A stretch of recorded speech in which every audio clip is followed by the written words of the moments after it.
সেই 200 বছরের British rule, British খেদাও আন্দোলন, যেমন মহাত্মা গান্ধী, বিনয় বদল দীনেশ, ইন্দিরা গান্ধীরা, তেমন আপনার মাওলানা আবুল কালাম আজাদ, মাওলানা শওকত আলী, মাওলানা মোহাম্মদ আলী, হাফিজ গোলাম মাসুম, এরা সকলেই তাদের সাথে কাঁধে কাঁধ মিলিয়ে রক্ত দিয়ে শহীদ হয়েছিল বেনিয়া ব্রিটিশটিকে এই ভারতবর্ষ থেকে তাড়াতে।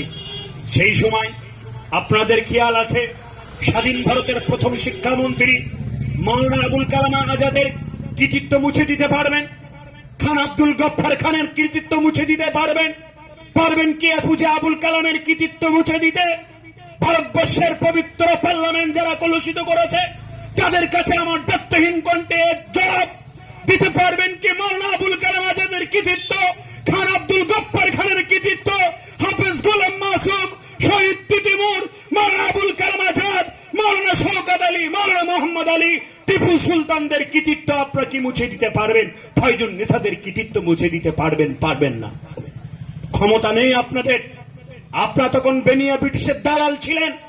প্রমাণ করে দেব কি? ভারতবর্ষের প্রত্যেকটা মানুষ জানে আরএসএস তদনীন্তন বিজেপি মদতপুষ্ট, আরএসএস বিজেপি মদতপুষ্ট আরএসএস তদনীন্তন ব্রিটিশের দালাল ছিল। আর তাদের কাছে আমাদের সংবিধান শিখতে হবে, তাদের কাছ থেকে আমাদের আইন শিখতে হবে, তাদের কাছ থেকে আমাদের ভারতের কনস্টিটিউশন শিখতে হবে। তার উপর তোমাদের বদনজর এসেছে। তোমাদের চোখ দুটো উপড়ে দেওয়ার ক্ষমতা ভারতবর্ষের 35 কোটির ওপর শুধু মুসলমান নয়, ভারতবর্ষের 150 কোটি মানুষ আপনার জনসাধারণ তৈরি হচ্ছে। আগামী পার্লামেন্ট পর্যন্ত স্থগিত করে দেওয়ার ক্ষমতা আমাদের আছে আছে আছে ইনশাল্লাহ আছে।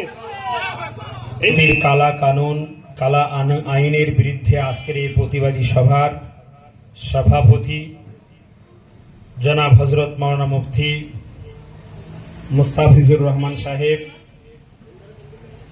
উপস্থিত আছেন জনাব হযরত মাওলানা মুফতি আব্দুল হাকিম সাহেব, উপস্থিত আছেন জনাব হযরত মাওলানা মুফতি আমজদ হোসেন সাহেব সহ জমিয়ত উলামায়ে হিন্দের বিভিন্ন নেতৃবৃন্দ, মঞ্চে ওলামায়ে হযরত, এলাকার জাতি ধর্ম দল মত শ্রেণী নির্বিশেষে, বিশেষত বুড়িরহাট বা পার্শ্ববর্তী এলাকা থেকে আগত এই বাজারের দৈনন্দিন ক্রেতা বিক্রেতা যারাই আছেন, আমি সবারকে আন্তরিক শুভেচ্ছা অভিনন্দন জানাই।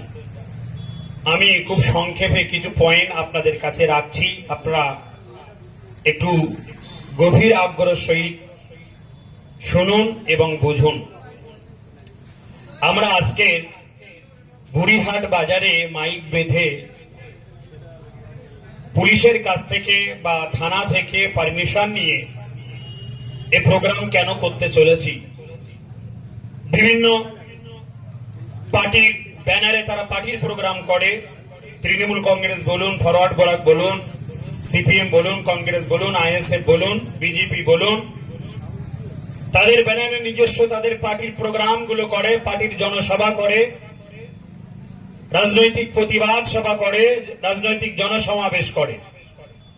আজকের আমাদের এই জনসমাবেশ কোনো পার্টির নয়, আজকের এই জনসমাবেশ কোনো ধর্মীয় সভা নয়, আজকের এই প্রতিবাদী সভা আমি প্রথমে আপনাদের সংগ্রামী অভিনন্দন জানাই যে ভারতবর্ষের ভাগ্য আকাশে কালো মেঘ দেখা দিয়েছে। এখন যদি হাত গুটিয়ে বাড়ি বসে থাকি, এমন অমাবস্যার কালো গাঢ় মেঘ দেখা যাবে যার শুভে সাদেক হওয়া কিন্তু অসম্ভবপর হবে। সেজন্য আমাদের সক্ষমভাবে মোকাবেলা করতে হবে।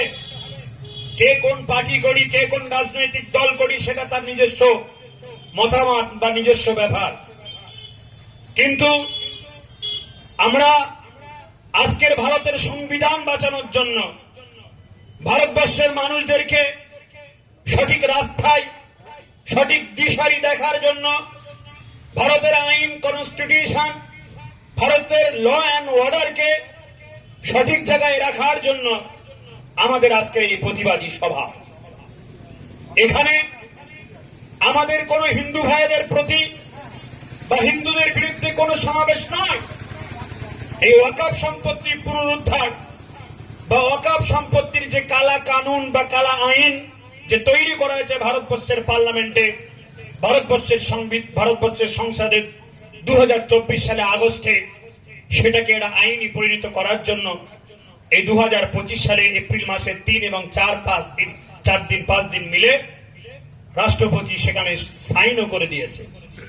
এখন বলতে পারেন যে যেখানে রাষ্ট্রপতি সাইন করে দিল, রাজ্যসভায় পাস হয়েছে, পার্লামেন্টে পাস হয়েছে, সেটা কি আর উইথড্র করা যায়?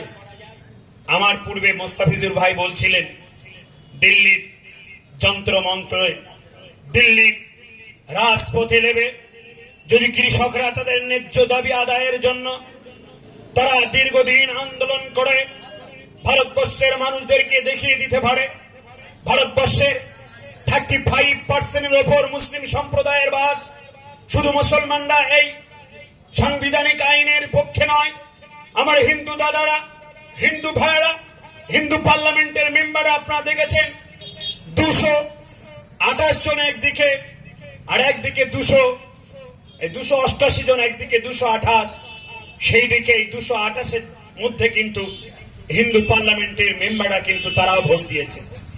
তাই আমাদের এই লড়াই, আমাদের এই সংগ্রাম, আমাদের এই আন্দোলন কোন হিন্দু ভাইদের বিরুদ্ধে নয়, অন্য সম্প্রদায়ের বিরুদ্ধে নয়। আমাদের এই আন্দোলন, আমাদের এই লড়াই, আমাদের ভারতবর্ষের সংবিধানকে বাঁচানোর লড়াই। আমাদের এই আন্দোলন, ভারতবর্ষের পার্লামেন্ট হলো একটি পবিত্র জায়গা, একটা পবিত্র জায়গায় আজকের দ্ব্যর্থহীন কণ্ঠে, দ্বিধাহীন কণ্ঠে আমি বলতে বাধ্য হই যে ভারতবর্ষের পার্লামেন্ট একটা পবিত্র জায়গায়, যারা সেই পবিত্র জায়গায় অপবিত্র করেছে, অপবিত্র করে তাদের যাদের হাতটাকে রক্তে রঞ্জিত করেছে, তাদের বিরুদ্ধে আমাদের আন্দোলন, তাদের বিরুদ্ধে আমাদের সংগ্রাম। না, চলুন একসাথে আমরা ভারতের পার্লামেন্টকে ধুয়ে মুছে সাফ করি, পবিত্র বানাই। কেন ভারতের পার্লামেন্ট এটা অপবিত্র করেছে? বাবা সাহেব Ambedkar article number 31, article number 50, article number 32A, all minorities whether based on religion or language shall have the right to establish and administer educational institution of their choice. আমি দ্ব্যর্থহীন কণ্ঠে আপনাদের কর্ণকুহরের কথা বলতে চাই। আর্টিকেল নাম্বার গুলো, একটা ধারাগুলো যেভাবে তারা শেষ করে দিতে চাচ্ছে, ভারতবর্ষের ইতিহাস থেকে মুছে দিতে চাচ্ছে। কারণ ভারতে যখন 200 বছর বিদেশিরা এসে হাইনার মতো আমাদেরকে করায়ত্ত করেছিল, আমাদের উপরে রাজ কায়েম করেছিল, সেই 200 বছরের ব্রিটিশ রুল, ব্রিটিশ খেদাও আন্দোলন, যেমন মহাত্মা গান্ধী, বিনয় বদল দীনেশ, ইন্দিরা গান্ধীরা, তেমন আপনার মাওলানা আবুল কালাম আজাদ, মাওলানা শওকত আলী, মাওলানা মোহাম্মদ আলী, হাফিজ গোলাম মাসুম, এরা সকলেই তাদের সাথে কাঁধে কাঁধ মিলিয়ে রক্ত দিয়ে শহীদ হয়েছিল বেনিয়া ব্রিটিশ থেকে এই ভারতবর্ষ থেকে তাড়াতে। সেই সময় আপনাদের খেয়াল আছে, স্বাধীন ভারতের প্রথম শিক্ষামন্ত্রী মাওলানা আবুল কালাম আজাদের কৃতিত্ব মুছে দিতে পারবেন? খান আব্দুল গফফার খানের কৃতিত্ব মুছে দিতে পারবেন কি এপিজে আবুল কালামের কৃতিত্ব মুছে দিতে? ভারতবর্ষের পবিত্র পার্লামেন্ট যারা কলুষিত করেছে, তাদের কাছে আমার দ্ব্যর্থহীন কণ্ঠে জবাব দিতে পারবেন কি মাওলানা আবুল কালাম আজাদের কৃতিত্ব, খান আব্দুল গফফার খানের কৃতিত্ব, হাফিজ গোলাম মাসুম, শহীদ তিতিমুর, মাওলানা আবুল কালাম আজাদ, মাওলানা শওকত আলী, মাওলানা মোহাম্মদ আলী, টিপু সুলতানদের কৃতিত্ব আপনারা কি মুছে দিতে পারবেন? ফয়জুন নিসাদের কৃতিত্ব মুছে দিতে পারবেন না। ক্ষমতা নেই আপনাদের। আপনারা তখন বেনিয়া ব্রিটিশের দালাল ছিলেন। প্রমাণ করে দেব কি? ভারতবর্ষের প্রত্যেকটা মানুষ জানে আরএসএস তদনীন্তন বিজেপি মদতপুষ্ট, আরএসএস বিজেপি মদতপুষ্ট আরএসএস তদনীন্তন ব্রিটিশের দালাল ছিল। আর তাদের কাছে আমাদের সংবিধান শিখতে হবে, তাদের কাছ থেকে আমাদের আইন শিখতে হবে, তাদের কাছ থেকে আমাদের ভারতের কনস্টিটিউশন শিখতে হবে। এটা যেন ভাবতে অবাক লাগে।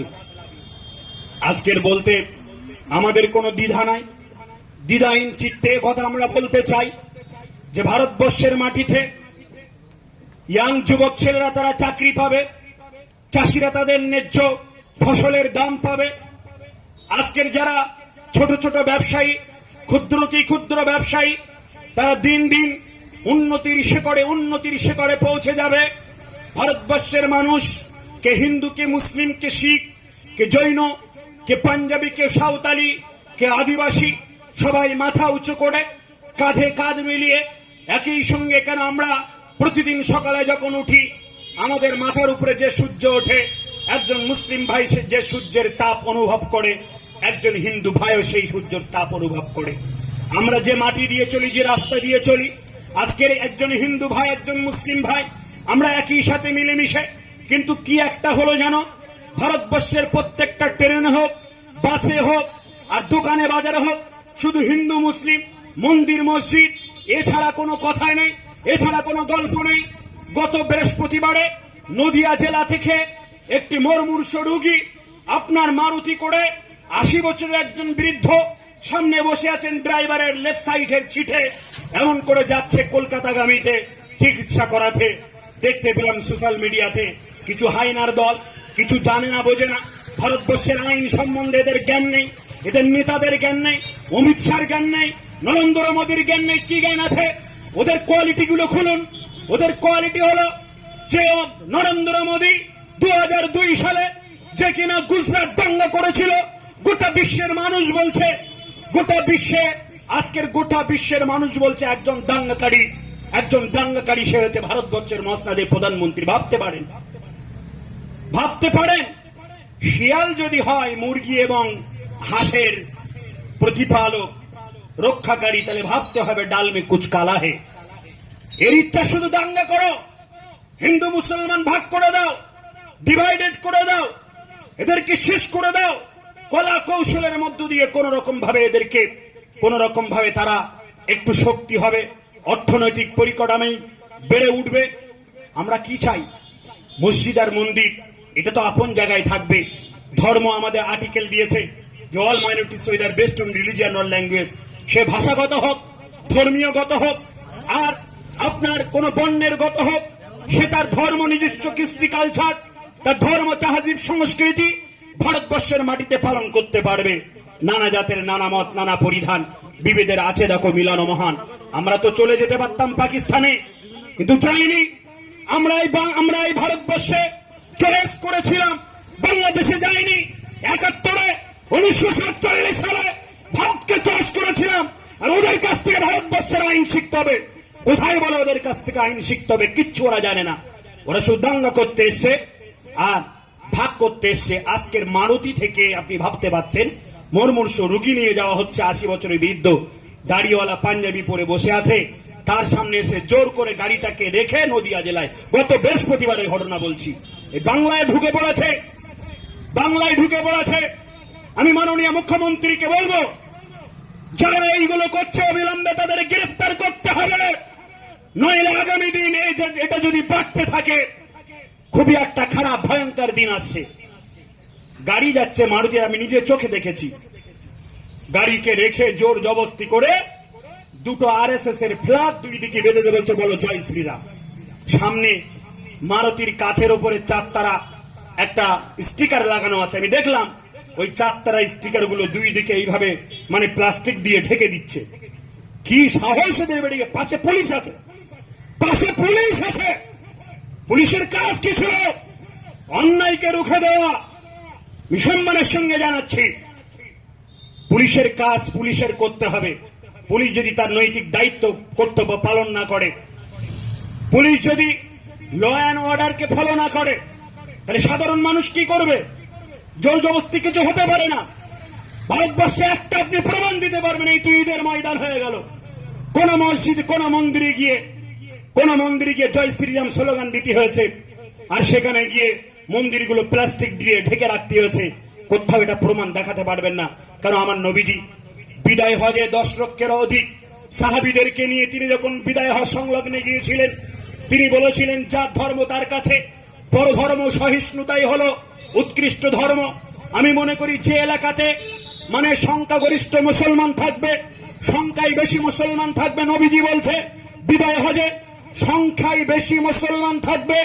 আর একবার রিপিট করছি, আমার নবীজি 1000 বছর আগে তিনি ব্যক্তহীন কণ্ঠে বলেছেন, যে এরিয়াতে, যে এলাকাতে সংখ্যায় বেশি মুসলিম থাকবে, যারা মেজর পার্সেন্ট, আর ওই এলাকায় মানে সংখ্যালঘু অর্থাৎ সংখ্যায় কম যদি কোনো অন্য ধর্মের মানুষ থাকে, ওই ধর্মের জান এবং মালের নিরাপত্তা হলো এই সংখ্যাগরিষ্ঠ মুসলমানদের। নবী শিখিয়েছে এটা। আমরা নবীর সেনাপতি, আমরা নবীজির সেই সুন্নাতকে মানি, আমরা নবীজির আদর্শকে মানি, আমরা নবীজির নীতি আদর্শ তার অ্যাটিটিউড তার কালচারকে মানি, তার হাদিসকে ফলো করি। আমি আপনাদেরকে দায়িত্বহীন কণ্ঠে বলে যেতে চাই, আমার নবী বলেছেন হুব্বুল ওয়াতানু ঈমানুন, দেশকে ভালোবাসা হলো ঈমানের অঙ্গ। তা আমি প্রত্যেকটা ঈমানদার মুসলমান নর এবং নারী তাদেরকে বলবো, ঈমানের অঙ্গ হলো দেশকে বাঁচাতে হবে। ভারতবর্ষের ওয়াকফ সম্পত্তি বাঁচানো মানে দেশকে বাঁচানো, ভারতবর্ষের ওয়াকফ সম্পত্তি বাঁচানো মানে পার্লামেন্টকে বাঁচানো, ভারতবর্ষের ওয়াকফ সম্পত্তি বাঁচানো মানে দেশের সংহতি, দেশের সংবিধানকে বাঁচানো। আমি আপনাদেরকে জানাতে চাই বন্ধুগণ, এখনো পর্যন্ত পার্লামেন্ট, ভারতবর্ষের প্রধান বিচারালয় আমরা সুপ্রিম কোর্টকে জানি, ভারতবর্ষের উচ্চ বিচারালয় আমাদের বিচারের প্রতি আস্থা আছে, মহামান্য সুপ্রিম কোর্টের প্রতি আমাদের পূর্ণ আস্থা আছে। তারা সঠিক বিচার করবেন। বিচারটা আছে এখনো সুপ্রিম কোর্টে, কেস হয়েছে, আইনি লড়াই সেখানে চলবে।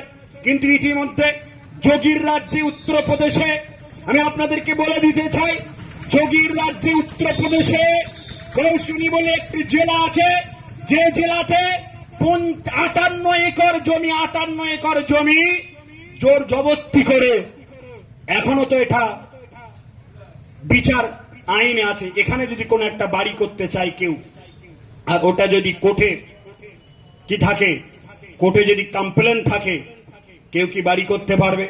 একটা ইট পর্যন্ত সেখানে গাঁথতে পারবে কেন? ল অ্যান্ড অর্ডার, সেখানে আইন বিঘ্নিত হবে।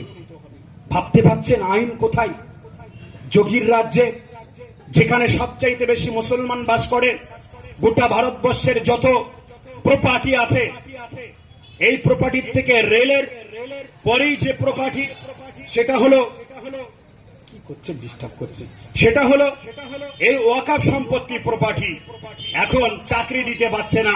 আচ্ছা কি দিচ্ছে বলুন তো দেখি? আমি তো এই 2014 সাল থেকে দেখছি, একবার নোটবন্দি, একবার আপনার আধার কার্ড করতে হবে, এই করতে হবে, তাই করতে হবে, এয়ার ইন্ডিয়া বন্ধ, এটা কর্পোরেটের মাঝখানে তুলে দেবো, রেল সব কর্পোরেটে, তারপরে এয়ারগুলো কর্পোরেট।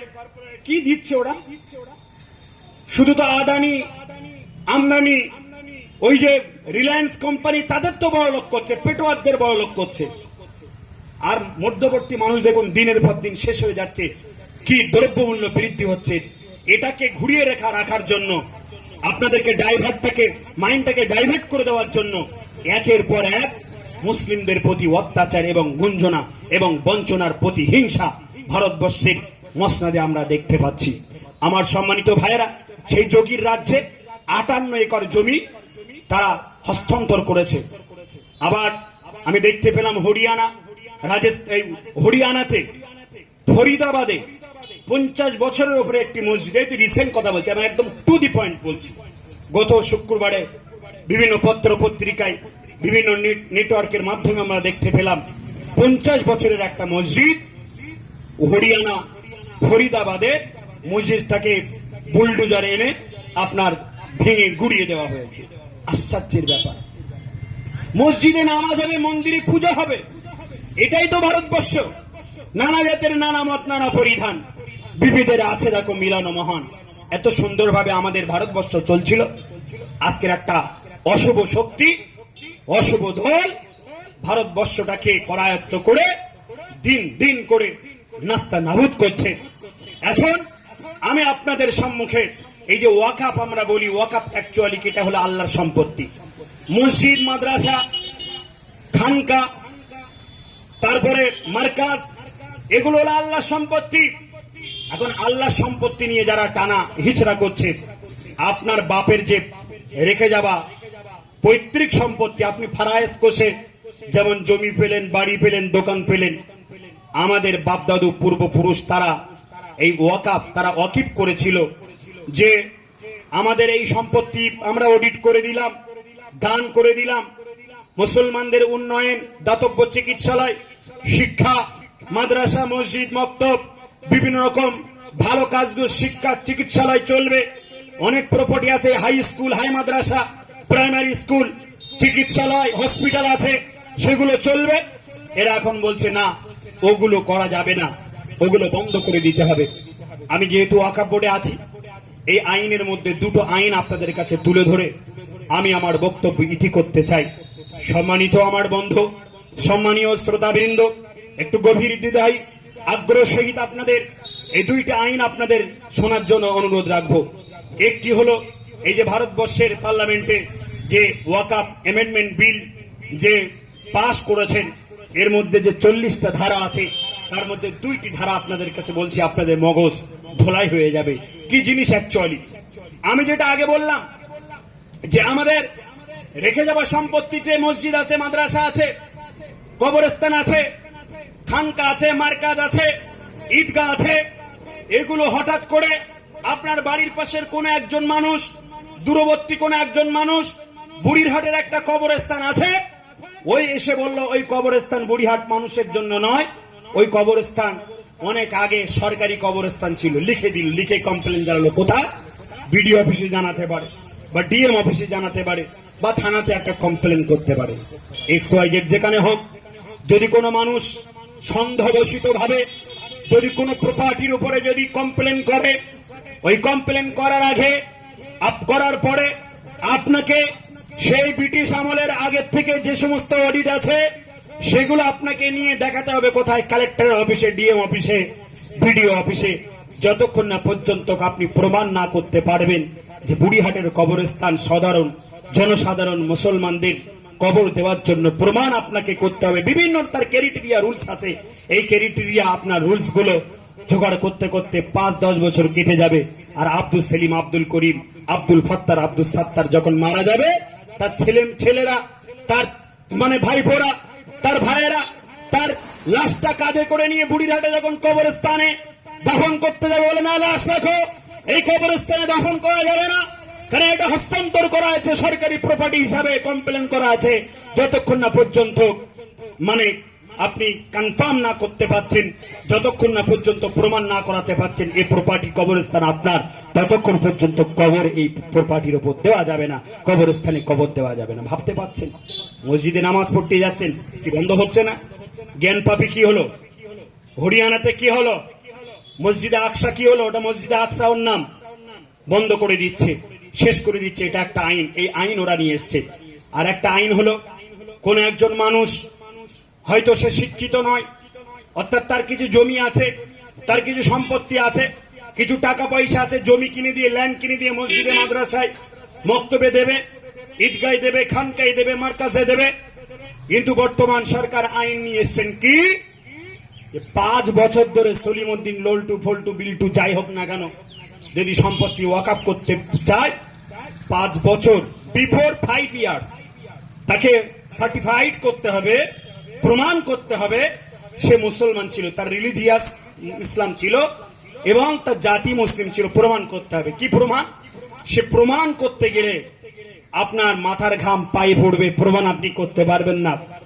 এমন রুলস এন্ড ক্রাইটেরিয়া সেখানগুলো 1, 2, 3, 4, 5, 6, 7, 8 করে দেওয়া হয়েছে।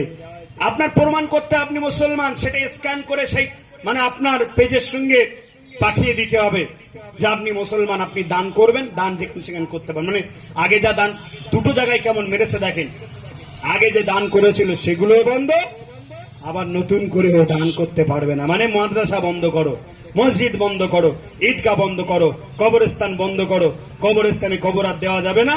ওই মানে আমি কারোর ধর্মকে ক্রিটিসাইজ করি না, যাদের ধর্ম তার কাছে, লাকুম দীনুকুম ওয়ালিয়া দিন, আমাদের কোরআনে আছে, যাদের ধর্ম তাদের কাছে।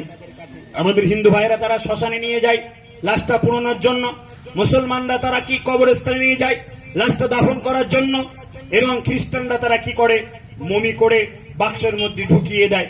আমাদেরকে হয়তো বলবে ভারতবর্ষের জায়গা কমে যাচ্ছে, তোমাদের আর কবর দেওয়া যাবে না, তোমরা লাশটাকে এইরকম চুল্লির মতো পুড়িয়ে ফেলো। মুসলমানদের ভাবতে অবাক লাগে।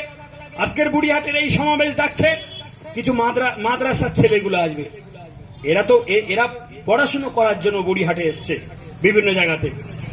এদের যে আসতে হবে তার মানে কি আপনারা কোথায়? এখানে অন্য কোনো মিটিং যদি চলতো, আমি অনেক মিটিং এখানে এসেছি, লোকেরও করান্ন, লোকের জায়গা দেওয়া যায়নি, ভাবতে অবাক লাগে। আমাদের অস্তিত্ব টিকিয়ে রাখার লড়াই, ইমানের লড়াই, মসজিদ মাদ্রাসা কবরস্থান মার্কাজ ঈদগাহ খানকা বাঁচানোর লড়াই। এ লড়াই কোন হিন্দু ভাইদের বিরুদ্ধে লড়াই নয়, অন্য কোন ধর্মের বিরুদ্ধে লড়াই নয়। এ লড়াই হলো সংবিধান বাঁচানোর লড়াই। এ লড়াই হলো পার্লামেন্ট অপবিত্র হয়েছে, পার্লামেন্টকে পবিত্র বাঁচানোর লড়াই। তাই আমার জনসাধারণকে বলবো, আমি আমার বক্তব্য দীর্ঘায়ু করব না। মঞ্চে অনেক ওলামা হযরত আছেন, বক্তব্য রাখবেন। আমি পানিগোবরা দরবার শরীফের পানিগোবরা হুজুরের একজন নগণ্য আওলাদ হাসানুজ্জামান আরো একবার দত্তহীন কণ্ঠে বলতে চাই, এলাকার পুলিশ প্রশাসন যারা আছে তাদের প্রতি সবিনয় নিবেদন, এলাকার যে সমস্ত দায়িত্বশীলেরা আছে তাদের প্রতি সবিনয় নিবেদন, যে আন্দোলন হবে গণতান্ত্রিক পদ্ধতিতে, ল অ্যান্ড অর্ডারকে ফলো করে, কোনো মানুষকে কষ্ট দিয়ে নয়, রাস্তায় পথচারিত ব্যক্তিদের কষ্ট দিয়ে নয়। আমার নবীজি নিজে বলেছেন, রাস্তায় কেউ যেন কষ্ট না পায়। রাস্তায় যদি একটা ইট পাটকেল, একটা যদি আপনার কোন রকম কিছু পড়ে থাকে, কারণ রাস্তার মানুষ তারা চোখে না দেখতে পেয়ে কষ্ট পেলে এটা তোমাদের ইমানি খাতরা আসবে। তাই ইমানদার লোক রাস্তা পরিষ্কার করো। তাই আমি রাস্তা পথঘাট বন্ধ করে আমরা আন্দোলন করব না। আমরা গণতান্ত্রিক পদ্ধতিতে শান্তি শৃঙ্খলা বজায় রেখে সরকারি প্রপার্টি ভাঙচুর করব না, এবং কোন মানুষ কষ্ট পাবে, আমরা অন্য কোন মানুষ কষ্ট পাবে এইভাবে আন্দোলন করব না।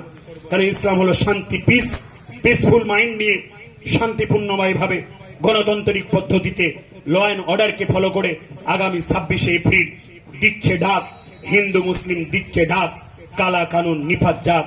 হিন্দু মুসলিম দিচ্ছে ডাক, ওই ঐতিহাসিক ওয়াকফ সংশোধনীয় বিল নিফাত যাক।